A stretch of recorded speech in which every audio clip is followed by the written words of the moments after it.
Hey, what's up? This is Martha D. Staub with That Hashtag Show, and I'm back to review another episode of The Lower Decks. Episode 7 this time, titled Where Pleasant Fountains Lie. And this episode, I did not think the Mugatos could be topped, but they were in this episode. It's insane. Let's dive right on in. So at the beginning of this episode, we see the Cerritos crew is disarming an evil computer that has pretty much made people on this planet fight for 100 years. We've seen this story before in Star Trek. It's pretty funny. This computer's name is Amicus, voiced by veteran Star Trek actor Jeffrey Combs. Now, if you remember Jeffrey Combs, he played Wayne Yu on Deep Space Nine, and he's also popped into Star Trek in various other capacities, but he was very heavily involved in DS9, I remember. Once the Cerritos crew gets back up into space, they are hailed by a royal ship. Queen Palana is having issues with her ship, and she's seeking the help of the chief engineer, Lieutenant Billups. Come to find out, as an amazing plot twist, Billups is royalty. Did not see that one coming. So, of course, he's like, hello, mother, yeah, I'll help you. Billups knows there's something up, because we find out that Billups is actually a virgin, and if he ever has intercourse, then he becomes king. And he, pretty much stepped away from the royal life and gave up his birthright as a prince to follow the life of Starfleet.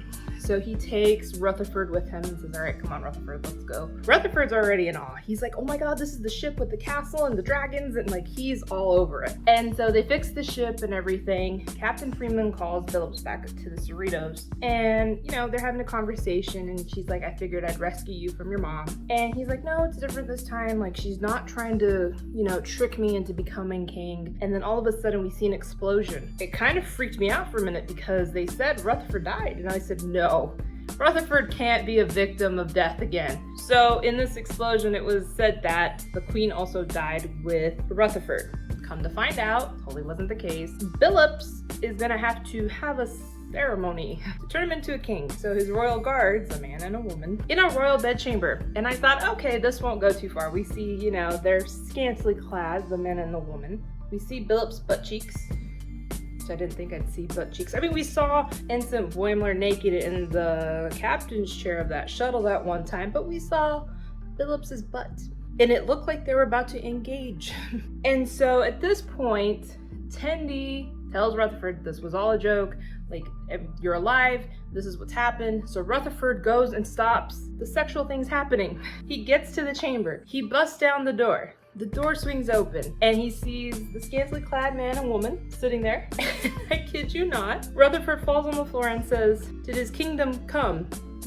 I had to pause and laugh. That took me off my game for a good 5 to 10 minutes, because I said, there is no way they went there. They went there. And I was like, that's the best royal sexual joke I could ever hear. It was fantastic. Rutherford finds him in the bathroom, and Billups can't perform. He says, Billups, you don't have to do this.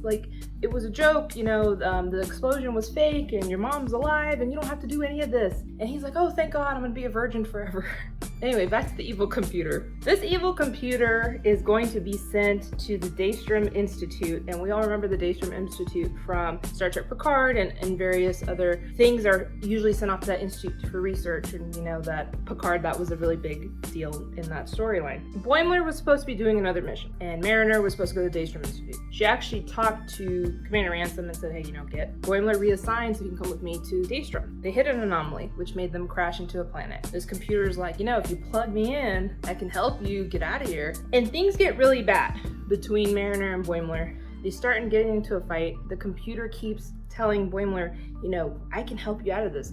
This ship that we're seeing, I can plug into it and get us out of here. Boimler pulls out a phaser on her and stuns her. And I was like, oh crap, is this real Boimler and his thought process? Or is this the computer taking over his thought, and maybe he's under a spell or something? He takes the computer into the ship, and he starts trying to get it going. Mariner wakes up, she goes in to stop him, and come to find out that Boimler was actually playing along, and he only connected the computer to the lights, not the ship. And so what he was using the battery pack to send out distress calls. So the computer did not win in this situation, and so they put him in with all the other evil computers, and all the other evil computers start fighting with each other about who's more evil. It was fantastic. And that's how the show ended. This one was funny. I laughed so hard. I hope you enjoyed this episode. This was a little out there, but it was funny. It was well worth the 25 minutes that we got of entertainment on it. If you like this video, you have thoughts, leave your comments below, like, share, comment, subscribe, and I'll see you in the next video.